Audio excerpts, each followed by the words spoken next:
What's good, guys? Another episode of Living in Africa. Guys, I'm happy to bring this series back on your screens. And today I have the ever beautiful Ondiro Oganga. Actually, good job for getting my name right. Cheers to that. Yeah. How are you doing? I'm okay. How are you? I'm so great. You look pretty. Thank you look very beautiful. Thank you. And Aburi is a breath of fresh air. Yeah. So you guys don't know how it's been hard getting today's episode to you. Just subscribe because you are going to love this episode. And Ondiro, just tell us a little bit about your channel. Okay. So, as you said, my name is Ondiro Oganga. I am a journalist by profession. I'm a Kenyan, actually, born and bred in Nairobi. Traveled a lot for work. Traveled outside of Kenya to study and meet amazing people. Yeah. And outside of journalism, because like we were discussing in the car, I'm the queen of quitting. I quit my job at a She's TV always station. quitting her job. No. I told you that in confidence. Don't tell people. Guys, you know, she has amazing content on her YouTube channel. I'll put the link to her channel in my description box. Then that's the name of her channel. Just kindly subscribe and you're going to love the content. Yeah. So, Ondiro, I know you are Kenyan. Kenya is one of my favorite countries. Oh. Nairobi, actually, that was like my first country I traveled to when I started my travel channel. Yeah, and I love Nairobi. And I'm just wishing and itching to go back. So, how is life growing up in Nairobi? Yeah, I mean, I don't.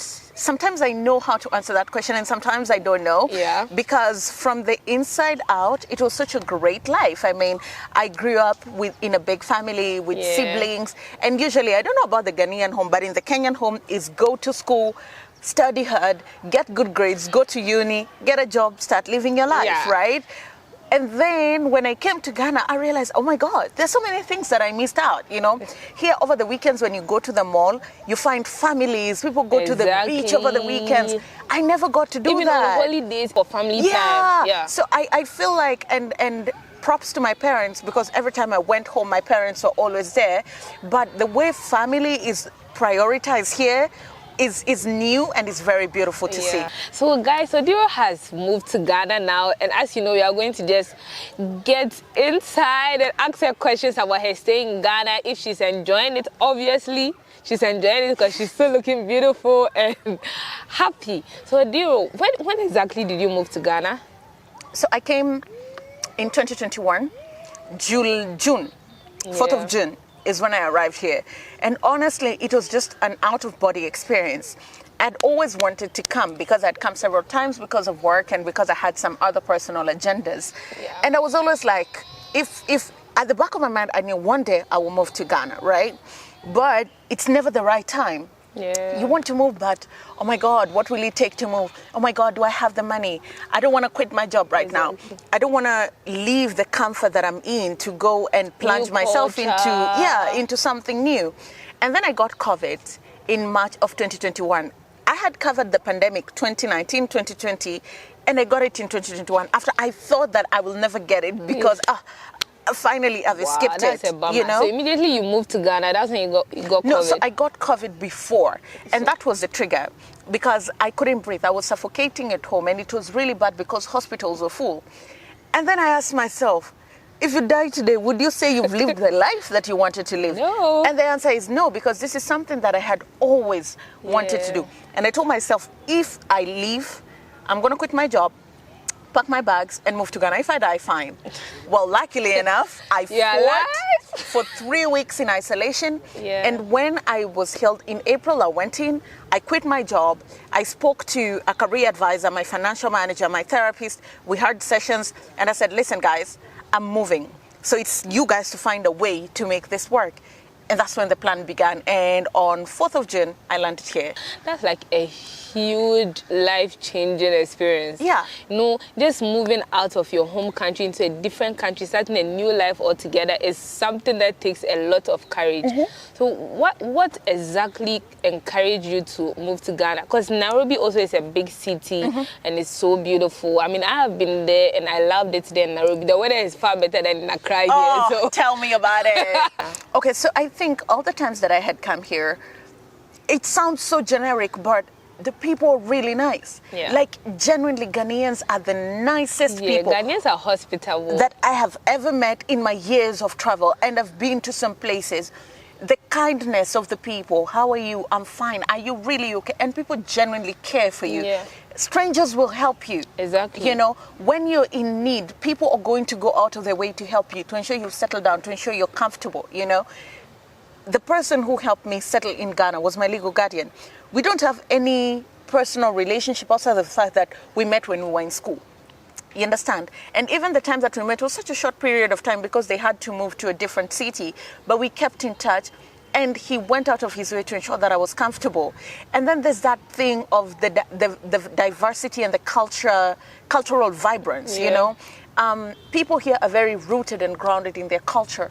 People know who they are, where they came from, and those things are celebrated in the way you eat, in the way you dress, in the way you live your life, you know. Fin rolls are colorful. The language, yes, even the language. Fin rolls are very colorful. They wear black, red, and white. Let's talk about the nightlife in Accra. Yeah, weddings are very vibrant. You know, the traditional wear that you wear and the white wedding. And so there's so much culture.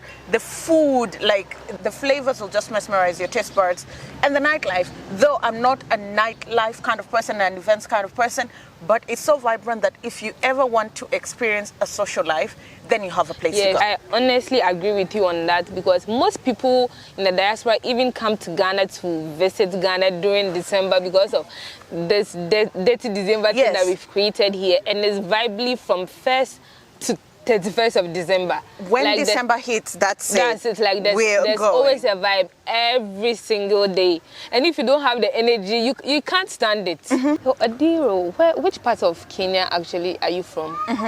I'm from the lakeside, though I was born and bred in Nairobi. So it's just like the different regions in Ghana. Like you could be from like the western region, the eastern region, but you were raised in Accra. So I am part of the Nilot community, but I was born and bred in Nairobi, though between 14 and 18, I lived in the village because that's where the government posted me to study.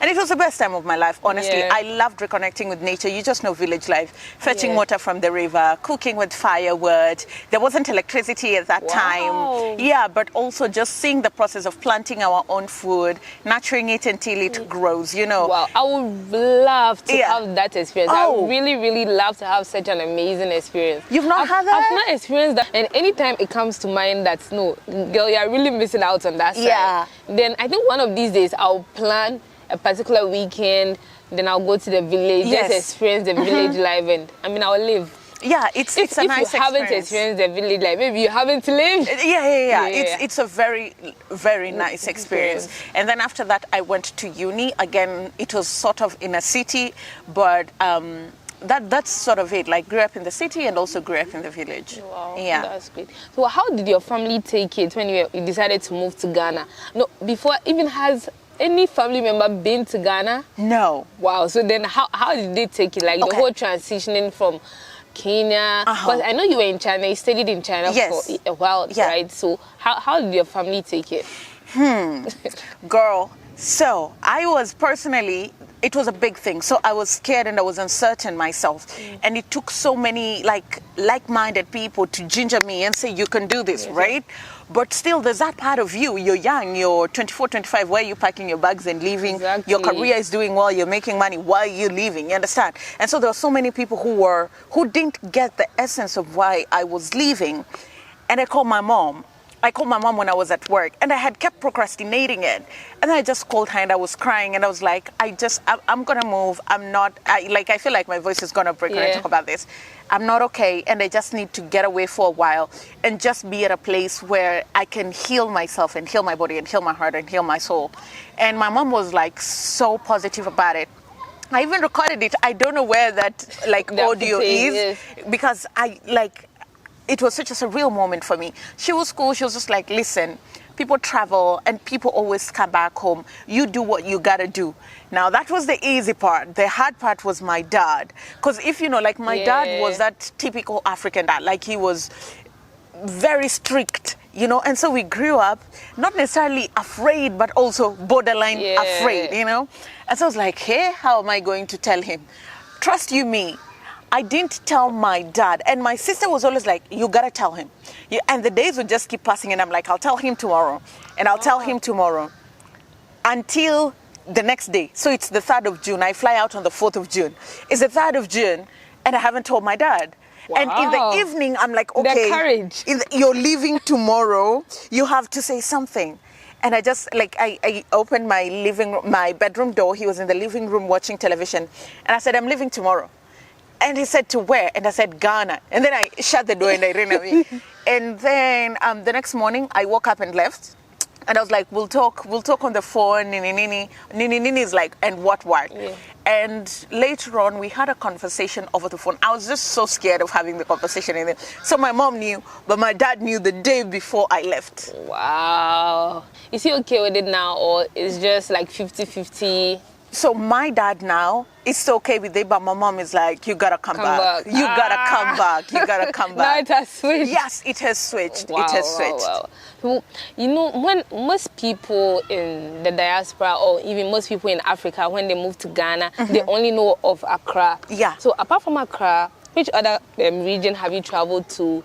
And I mean, which other region do you know? And which other region do you love apart from the Greater Accra region? Okay, so I'll tell you this. I love the jungle and I love the ocean, right? Yeah. And so there's a Buri count.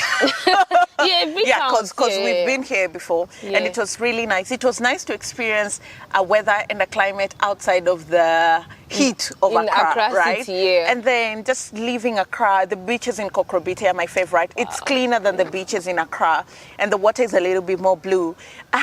Unfortunately, I haven't been to Cape Coast. I pass Cape Coast all the time, but I haven't had time to visit. What about, you should visit the Western region. They have the Western region. Is that Takoradi? We've been to Takoradi. Yeah, but twice. Have you been to the beach side in Takoradi? Yes. You love it. I love it. Yeah, I love it. And then we've also been to Volta region. That's also very green, beautiful, very beautiful. The mountains, the waterfalls. So I loved it. And that just goes to show the diversity that Ghana has. You know, people sometimes just think Ghana is Accra and the vibe and the bars and the food. There's so much. If you leave Accra, there's so much, and you get to meet people like the locals.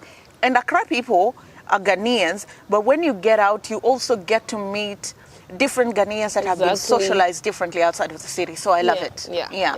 Cheers to that.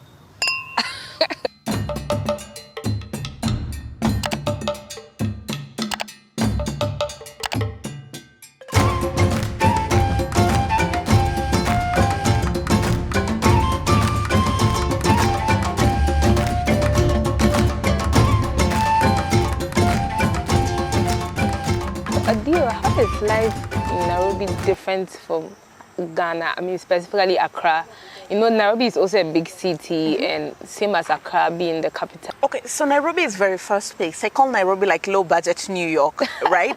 Because it's so fast paced. First of all, everything moves so fast. Like, it's almost like a 24/7 city where nobody sleeps and nothing sleeps. Wow. So everybody is constantly on the move. Even the way we walk in town, people are always walking in such a rush that if you're not rushing, you might trip over someone. Really? And then people are very aggressive, like nobody is nice. So like people are just like, move, you know? Move.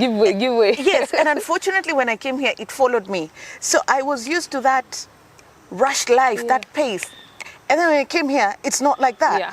Again, in Nairobi, there's this rat race that we're addicted to. Work, no excuses, make money, do this, pay bills, work again, pay bills, make money. It's a never-ending rat race, you know? Yeah.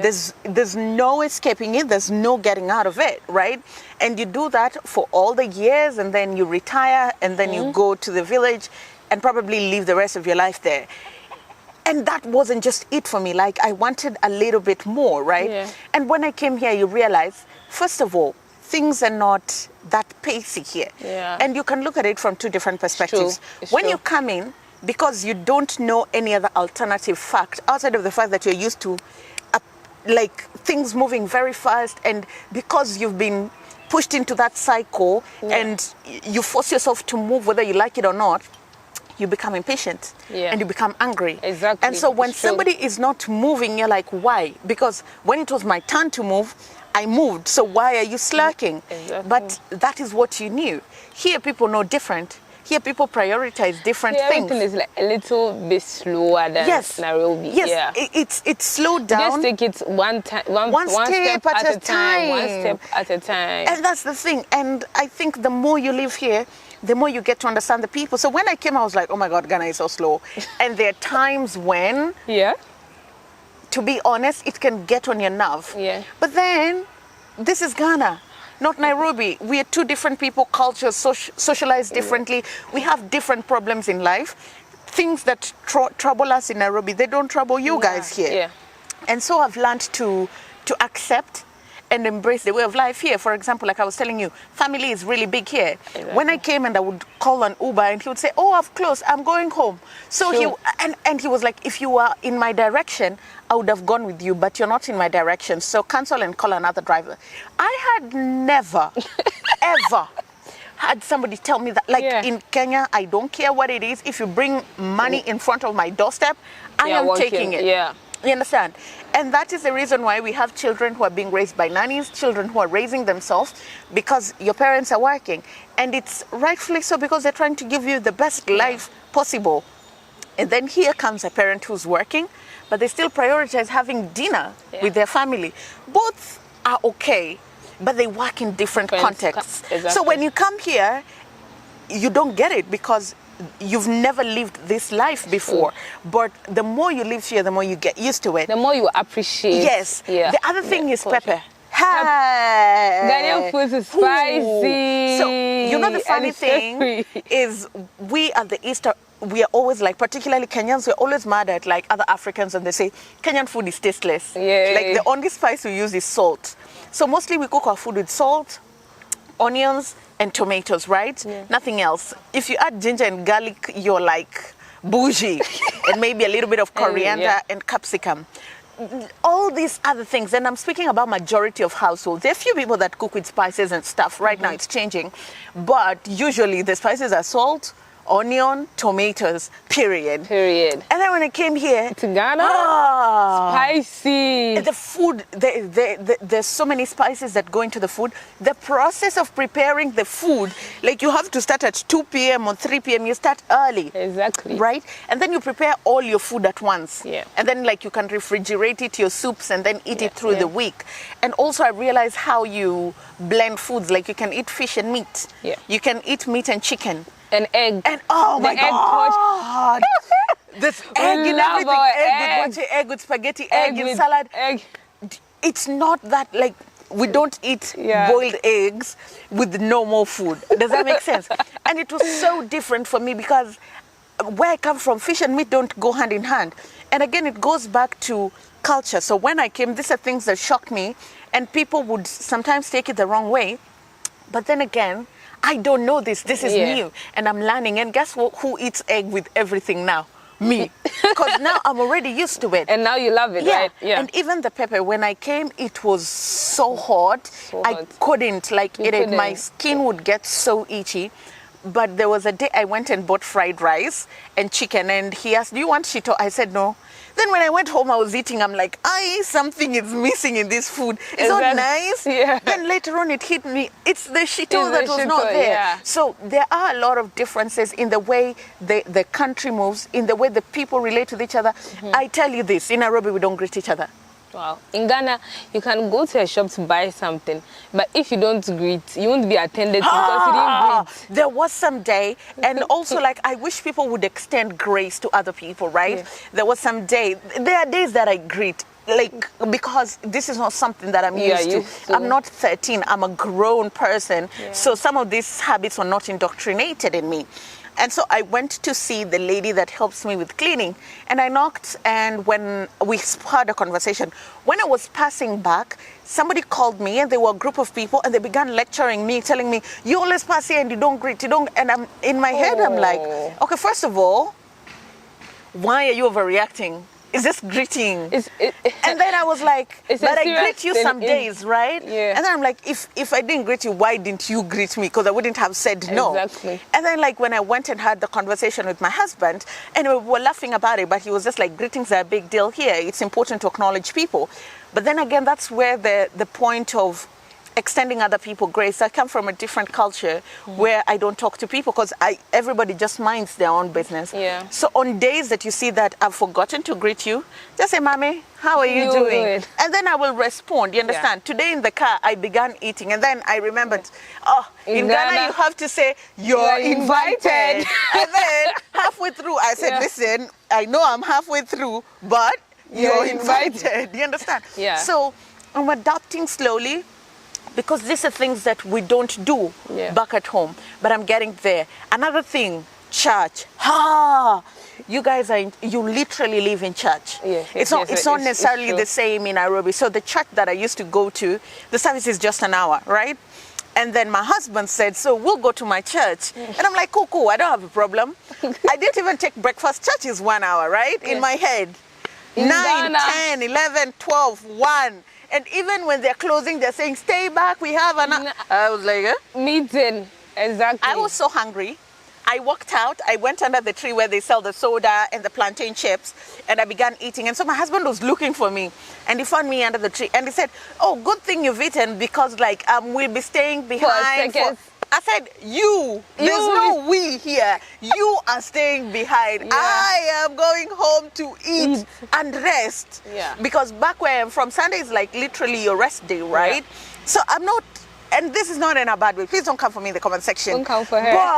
But my mind can't comprehend spending the whole Sunday in church, and then Monday I have to go to work. You're not used to it. You know, we Ghanaians, I think, should I say 70% of the population, or 70% of Ghanaians are Christians, and we prioritize that a lot. We go to church on Tuesdays.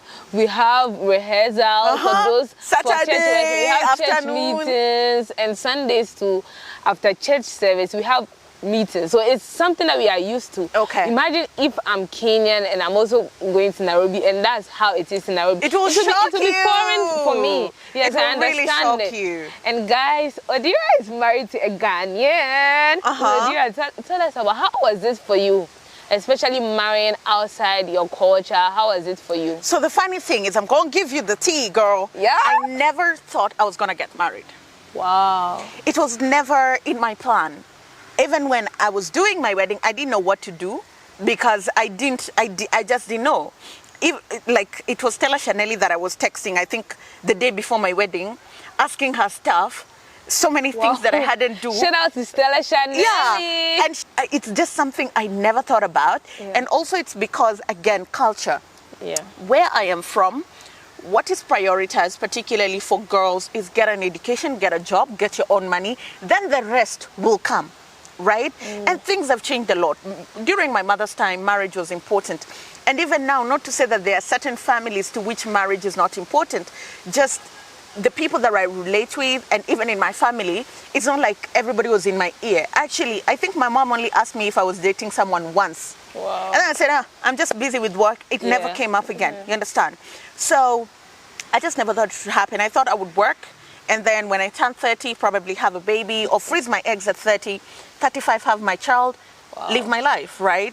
And also it's because some of the examples that you see about marriage out here, they're not cool, man. Wow. They're not cool. Yeah. And I didn't want to put myself in that situation. I'm such a real person, by the way. I'm not going to come here and lie, right? I don't want to be in a marriage where I'm being beaten, physically abused, mentally abused, cheated on. Yeah. I'm not valued. You're just emotionally, you're neglected, you know. You provide free labor that we were laughing about in the car. You know, I just didn't want that. I didn't want to be the one breastfeeding the child, cleaning the child, doing all those things. So I was like, listen, I ain't doing this with nobody. I don't have time for games. I'm gonna just chill and live my life. And that's not to say that I didn't date here and there. I tried dating, but girl, Nairobi is a ghetto when it comes to the boys. It's the ghetto. So I was like, I'm done. And I was single for, I think, about 4 years until I went to China. And I opened the door, And there lies a gorgeous, gorgeous, gorgeous fancy man. Yeah, he's Beautiful, fancy. yes. Yeah, I'm also fancy. Oh, okay, you're my sister-in-law. Yeah. Beautiful, beautiful teeth, gorgeous black skin. Yeah. And I still remember the first words he said to me. And his voice was the most gentle thing I had ever heard. I always say it felt like a warm embrace around me. Yeah. And it has never changed until this day, the way my husband talks to me. Whether he's angry, and I'm so annoying, by the way, whether he's angry or happy, it's the same gentle tone, you know, the same consistency. And he would text me a lot. And I was like, what's wrong with this guy? Like, doesn't he have a life to live? And so he finished his stuff in China and came back to Ghana. Okay. And the time zones are different. So when I was going to bed in China, he's waking up. And then when I wake up, he's going to bed. Yeah. And I wake up and go to the gym, so I don't have time to chat. But he'll be like, let's just talk for like 3 minutes, 5 minutes. Yeah. And I wasn't very keen in the beginning, but we kept talking. And then it just went like, oh my God, he's my friend. Wow. Oh my God, he's my best friend. Oh my God, I really like him. I love him. And how I knew is how you guys stay for a long period in church. So Kenya is 3 hours ahead of Ghana. I would do the math to calculate. So I would know if it's 3 p.m. in Nairobi, it's 1 p.m. So he has closed in church. And I'd go check my phone if he's texted me. And I would miss him like all the 3 hours that he'd been in church. I would miss having a conversation with him. So like my friends always tease that my husband and I talk so much that if I'm looking for a chat, it will take years to look for it. So I mean, he's just been very consistent, and I always say he's kind, he's caring, he's very gentle, and he's one of those people who I've struggled with a lot of things in my life, and there are parts of me that I was never very proud of. Yeah. But he's made me feel very comfortable about certain parts of me. He loves every part of me. I don't have to pretend around him. Wow. Yeah. Yeah. Let me tell you, if you can go to the toilet when your partner is in the house, that's the one. Yeah, that's the one. If you're holding it in, she's giving you the tea, guys. It's not it. It's not it. And guys, she has videos with her handsome hubby on her channel. So you can go check out her videos with her hubby, her Ghanaian fancy hubby on Ondiro's channel. I'll put it right here. Go check it out and subscribe. So what was your favorite Ghanaian dish? It keeps changing. Yeah. So when I came, it was jollof. Yeah. And then it went to fufu and light soup and chicken. And then it went to fufu, light soup, chicken and towel. Wow. And then banku, okra and tilapia. Okay. Right? Okay. And then it went to contomre and cassava. Boiled yam. Boiled yam, yeah. And then now it is red and fried plantain, of which I tried cooking it at home. It was a disaster. But that's a story for another day. I'm learning how to cook Ghanaian dishes. Did I tell you? Yeah. Now I can boil yam. And I know it doesn't sound like a big deal, but I can boil yam. It's a big deal for a Kenyan. And I can boil plantain. Yeah. So that's a big deal. Yeah. Ondiro, it was so nice having you on my channel. It was guys, she's a here. YouTuber. As I said earlier, go check out her channel and you will love her content today. Before I let you go, as usual, just any last word for my subscribers and anyone thinking of moving to Ghana? Plan, do your research, budget, know where you'll get your money from when you're living here, because you need to survive, and have a local who will guide you and help you through the process, but also find a group of foreigners like you who understands the challenges of moving to a foreign country so that they can guide you. And finally, I really love being here. Show Genevieve some love. Subscribe to her channel, like this video, share it with your friend. And if you'd like more of my ginger, my pepper, my saltiness, head over to my channel at Ondiro Oganga. Yeah. Once again, I'll catch you in my next episode of Living in Africa. And just watch out. You're going to enjoy the upcoming episodes as you enjoy this. I love you guys so much. And mwah.